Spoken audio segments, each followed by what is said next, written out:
Have you ever faced something that made you think, this is it? I can't make it through this. That was me. And today I want to share with you how God carried me through the hardest valley and what it taught me about His grace and about who I really am. Years ago, I was diagnosed with something called Stevens-Johnson syndrome. Most people have never even heard of it. It's a rare, brutal, and life-threatening disease. I remember the fear. I remember the pain. My body was shutting down. I was on a ventilator. Doctors didn't know if I'd make it.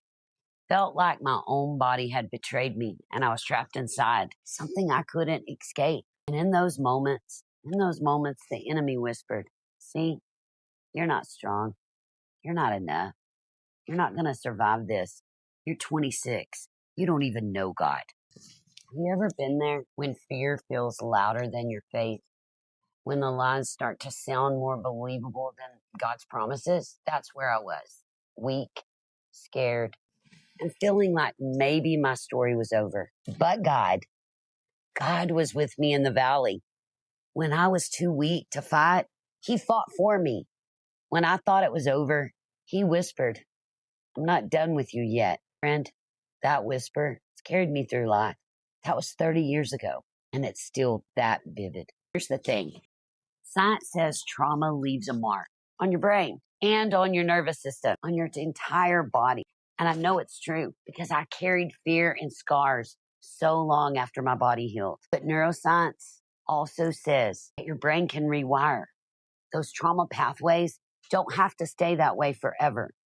New thoughts can be built and new roads can form. And the Bible said it long before science proved it.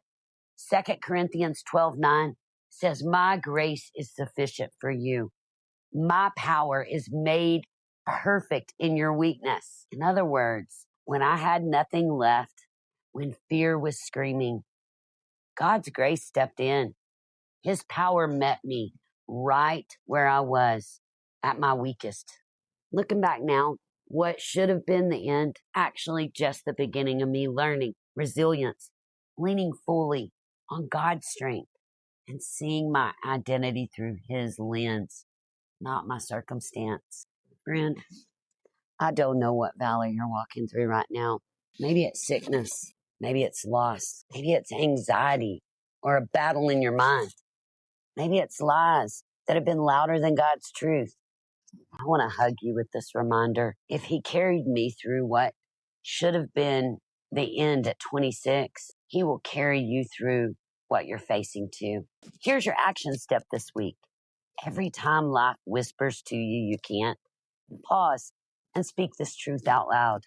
His grace is sufficient for me. His power is made perfect in my weakness. Write it on a sticky note. Put it on your mirror. Repeat it till your brain starts to believe it because it's true.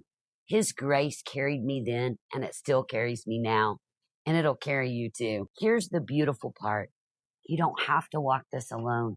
That's why I created my free community, Grace on the Wild Side. It's a safe space to heal and to grow and to remind each other that God's not done this yet. Love for you to join us. If your heart is saying, yes, I'm ready to renew my mind and step into who God made me to be, I want to personally invite you into my 12-day Identity Journey Challenge starting September 14th.